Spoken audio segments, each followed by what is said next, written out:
حکومت یکجاں دو قالب ہیں اور اپنی افواج کے ساتھ مکمل طور پر وابستگی کا اظہار کرتے ہیں اور اس مذموم حرکت کی بھرپور مذمت کرتے ہیں، اور ہم نے یہ تہیہ کر رکھا ہے. میں نے لاہور میں بھی میٹنگ کی تھی، KPK کے جو آفیشلز ہیں وہ بھی موجود تھے، اور میں نے کہا تھا کہ اس طرح کا دلخراش منظر کبھی کسی پاکستانی نے نہیں دیکھا. اور یہ کن کے ساتھ کیا گیا؟ جنہوں نے وطن کی خاطر اس دنیا کو چھوڑ کر وہ اگلے جہاں چلے گئے. اور میں پھر وہ الفاظ دہرانا چاہتا ہوں کہ ان کی بیویاں بیوہ ہو گئیں، ان کے بچے یتیم ہو گئے، ان کی ماں باپ قیامت تک ان کے آنکھوں میں آنسو خشک نہیں ہوں گے.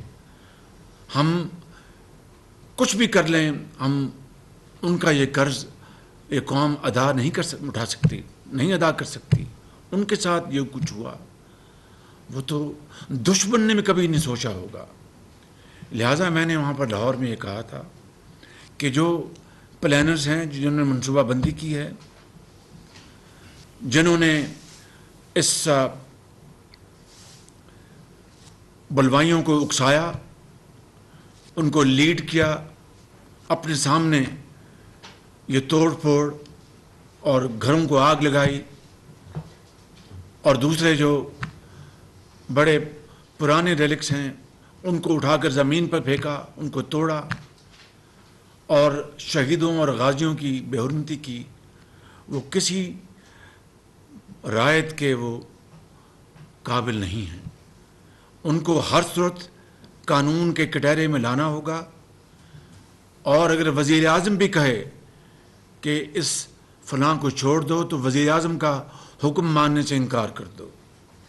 اور بے گناہ کو کسی صورت بھی اس کو آپ تنگ نہیں کریں گے. وزیر اعظم بھی کہے کہ اس کو تنگ کرو تو آپ وزیر اعظم کا حکم نہیں مانیں گے.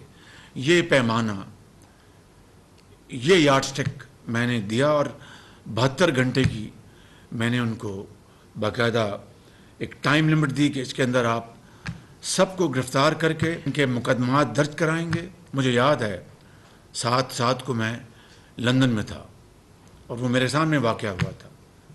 آپ یقین کریں کہ 24 گھنٹے میں مجھے مشورہ دیا کہ آپ گھر سے نہ نکلیں. میں 24 گھنٹے کے بعد گھر سے نکلا تو سڑک کے اوپر، جسے کھوکھا کہتے ہیں، وہاں پر اسلامی تاریخ کی کتابیں اور اسلامی کتابیں، وہاں پر وہ ایک آدمی وہاں پر وہ بیچتا تھا. میں حیران رہ گیا کہ وہ دکان وہاں پر موجود تھی، کسی نے اس کی طرف دیکھا نہیں. لیکن جو کلپریٹس تھے ان کے لیے راتوں کی بھی عدالتیں لگی.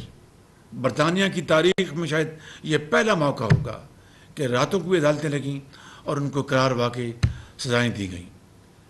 اگر آج ہم نے اس لمحے کو تاریخ اور عوام اور ملک کے 22 کروڑ عوام یہ پکار کر یہ مطالبہ ان کا ہے کہ جو بے گناہ ہیں ان کو ہاتھ نہ لگایا جائے، جو گناہ گار ہیں کسی بھی حوالے سے ان کو قرار واقعی سزا ملے گی، تو پھر رہتی دنیا تک آئندہ اس طرح کا واقعہ دوبارہ رونما نہیں ہوگا اور پاکستان کی طرف پھر کوئی میلی آنکھ سے نہیں دیکھے گا. میں سمجھتا ہوں کہ آج یہ قومی سلامتی نیشنل سیکورٹی کمیٹی کا یہ اجلاس اپنی افواج پاکستان کے ساتھ بھرپور وابستگی کا اظہار کرتا ہے، ان تمام واقعات کی شدید مذمت کرتا ہے، اور قانون اور آئین کے مطابق قانون اپنا راستہ اپنائے گا. کسی کے ساتھ زیادتی ظلم کا سوال نہیں پیدا ہوتا، مگر کسی نے جرم کیا ہے اس کو بچ نکلنے کا کوئی سوال نہیں پیدا ہوتا ہے. اور میں سمجھتا ہوں کہ ہمیں قانونی لحاظ سے، آئینی لحاظ سے اور انتظامی لحاظ سے ایسے آئندہ کے لیے انتظامات کرنے چاہیے کہ رہتی دنیا تک، قیامت تک اس طرح کا واقعہ دوبارہ کبھی رونما نہ ہو جس نے پوری دنیا میں پاکستان کو شدید نقصان پہنچایا اور کروڑوں لوگ جو ہیں وہ آج بھی غصے میں اور رنجیدہ ہیں. اللہ تعالیٰ ہم سب کا حامی ناصر ہو.